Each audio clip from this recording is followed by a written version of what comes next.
គ្នា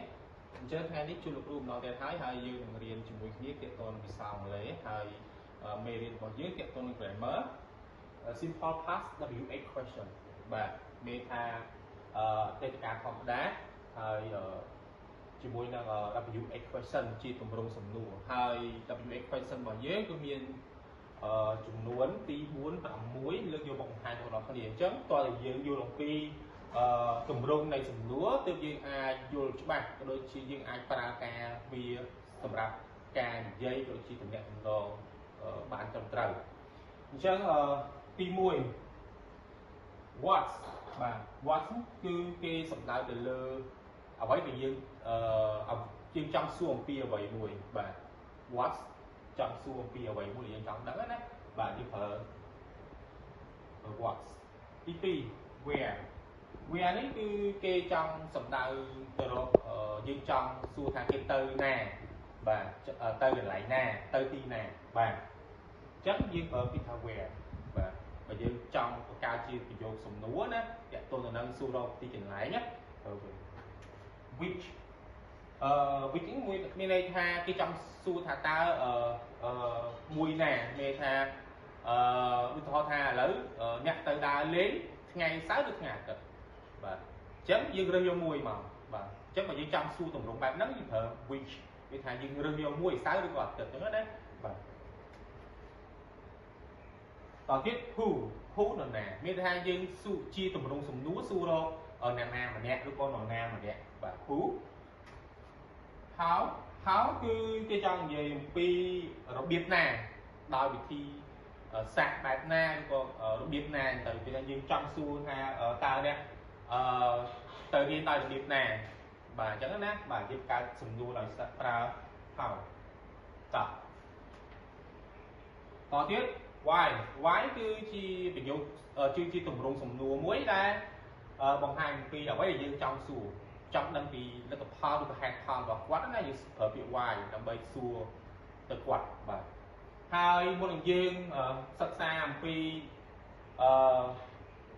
WH question ក៏យើងយល់ពីទម្រង់បាទអញ្ចឹងទម្រង់របស់យើងមាន WH question plus did plus subject plus verb plus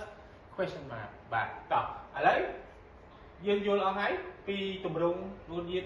បនៃការសួរបាទហើយក៏ដូចជាទម្រង់ក៏យើងមានអស់ហើយអញ្ចឹងយើងមកមើលឧទាហរណ៍របស់យើងចំនួន6បាទតែទាក់ទងទៅនឹងWH question របស់យើងតោះ Where did you go on vacation បាទ Where did you go on vacation តើអ្នកទៅណាដល់ទៀតឆ្លងអញ្ចឹងយើងចូលមកទី1របស់យើងបាទយើងយល់ពីនោះហើយតើយើងចូលអានេះ Where did you go on vacation គឺថាតើអ្នកទៅណានៅថ្ងៃវិស្សមកាលបាទអញ្ចឹង Where នេះសួររកអំពីទីកន្លែងបាទអញ្ចឹងនេះ go បាទទៅណាកន្លែងណាវិស្សមកាល I went to Buceros Varicos Mexico បាទមានថាគាត់ទៅប្រទេស Varicos និង Mexico បាទទៅវិស្សមកាលណាបាទតទី2 when បាទសួររកពេលណាបាទ when did you get back ទៅពេលណាអ្នកត្រឡប់មកវិញហើយយើងឆ្លើយថា last night បាទទី3 who បាទ who did you travel with តើអ្នកធ្វើដំណើរជាមួយនរណាបាទហើយគាត់ឆ្លើយថា my sister មានថាបងស្រីជាមួយបងស្រីរបស់គាត់ណាបាទតោះចូលទៅ what did you do there ថាតើអ្នកទៅទីនោះធ្វើអ្វីបាទហើយគាត់ក៏ឆ្លើយថា we went to a festival and shop មានថាគាត់ទៅទីនោះទៅលេងពិធីបុណ្យណាបាទពិធីបុណ្យហើយនឹងដើរទិញអីវ៉ាន់ផ្សេងបាទតោះចូលទៅ why ម្ដង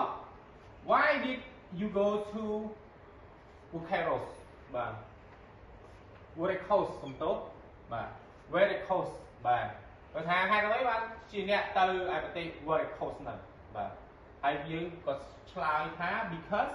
the festival is famous ពីព្រោះបុណ្យនៅទីនោះវាមានភាពល្បីល្បាញខ្លាំងតែមិនគាត់ទៅណា តោះ how how did you get to West Coast តើអ្នកទៅឯប្រទេស West Coast ហ្នឹងដោយរបៀបណាបាទយើងឆ្លើយមក by plan មានថាយើងធ្វើដំណើរដោយយន្ត